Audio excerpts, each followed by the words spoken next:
berubah menjadi manusia yang bersifat Tuhan. Amin. Semua mau masuk surga? Saya kasih judul, kita sedang menuju hari terakhir. Siap? Menuju hari terakhir? Mau besar, mau muda, mau tua, semua sedang OTW atau sedang berjalan menuju hari terakhir masing-masing. Ya, jangan merasa saya masih panjang umur. Gak ada jaminan. Toh? Kematian itu tidak takut dengan pangkat jenderal. Kematian itu tidak takut dengan orang sehat. Kematian itu tidak takut dengan dokter sekalipun. Banyak kok dokter mati muda. Amin. Ada sukacita? Salam.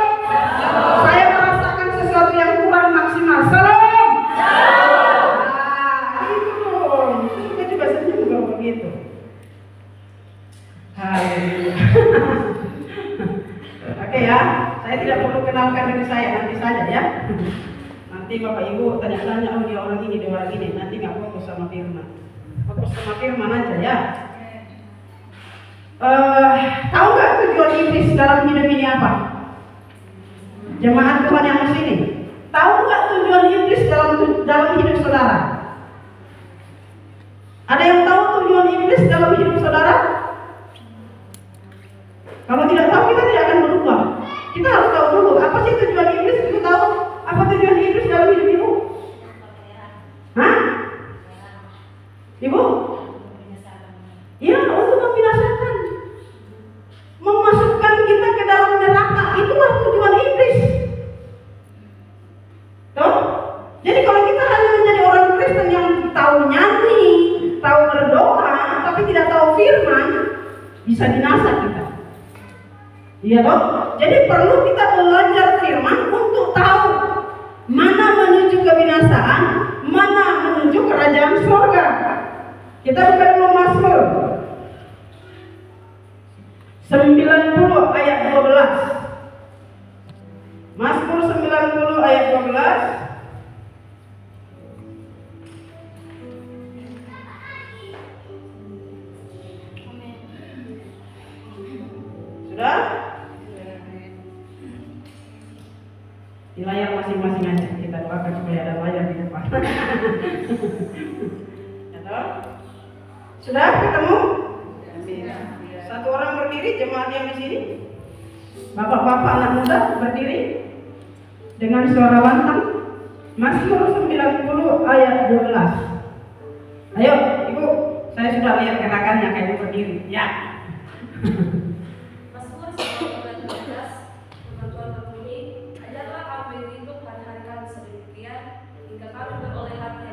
Ya, Musa adalah orang yang lembut hatinya. Ini Mazmurnya Musa. Ya, yang menulis ini adalah Musa. Kita tahu Musa menuntun bangsa Israel dari Mesir ke Kanaan. Ya, toh? Dia adalah orang yang lembut hatinya. Tidak ada orang yang lembut hatinya seperti Musa. Tetapi orang yang lembut hatinya ini belum puas. Dia belum puas bahwa dia sudah di dalam Tuhan. Sehingga dia berkata kepada Tuhan, ajarlah saya atau ajarlah kami menghitung hari-hari kami sedemikian, maksudnya baik-baik, hingga kami beroleh hati yang bijaksana. Berapa tahun lagi? Tidak tahu toh? Karena kita tidak tahu berapa hari lagi, 1 hari lagi, 1 tahun lagi, kita tidak tahu.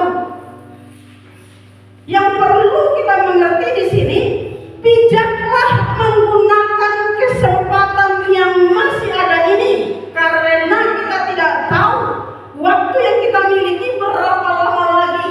Dan satu hal yang harus kita mengerti, iblis itu tujuannya membawa kita kepada neraka. Bagaimana caranya iblis membawa kita ke neraka? Bagaimana caranya? Ayo kita interaksi. Bagaimana cara iblis menyeret kita ke neraka? Ada yang bisa komen? Jemaat yang di sini. Ayo, salah juga nggak apa-apa. Ya langsung. Bagaimana cara iblis membawa kita ke neraka?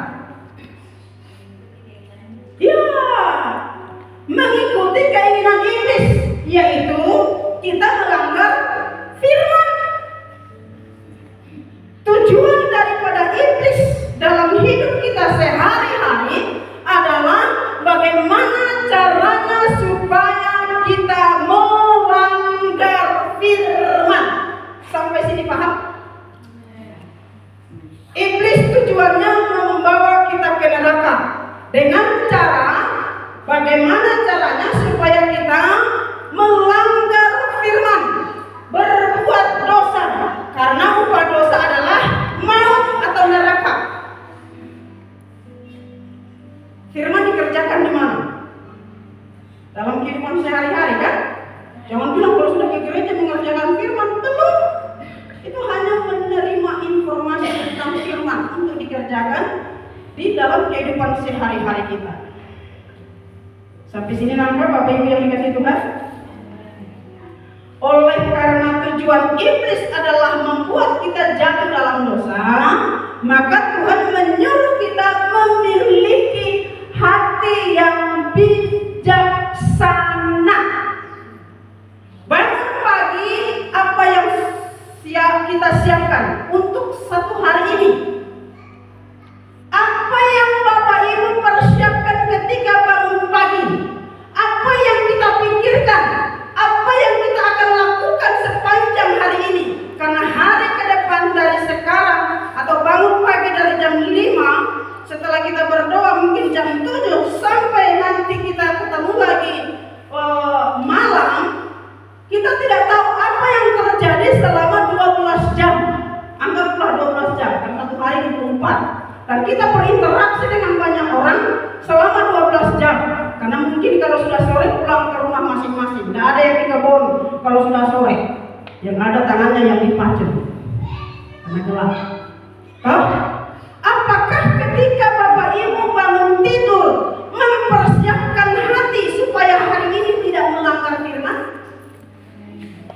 Ya kan? Kenapa?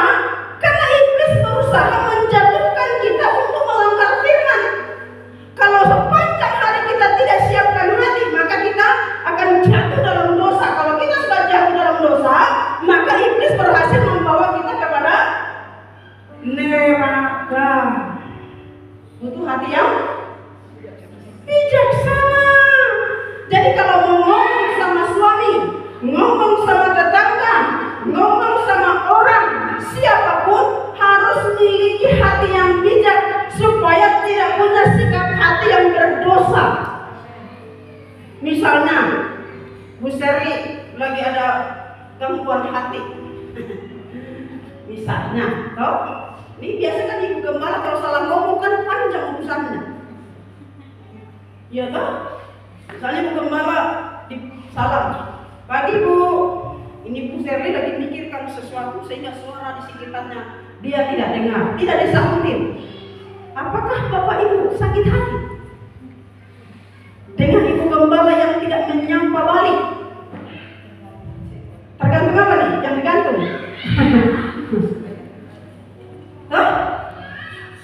Karena selalu kita menganggap pendeta itu, gembala itu harus sempurna, nggak boleh ada cacat-cacatnya. Kalau disapa harus nyamuk, kalau dipanggil harus datang.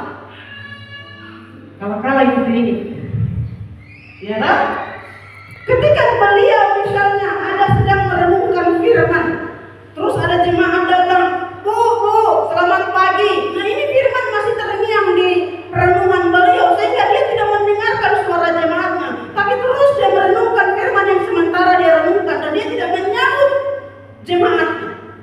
Kalau Anda tersinggung, berarti Anda melanggar firman. Gampang ya jatuh dalam dosa.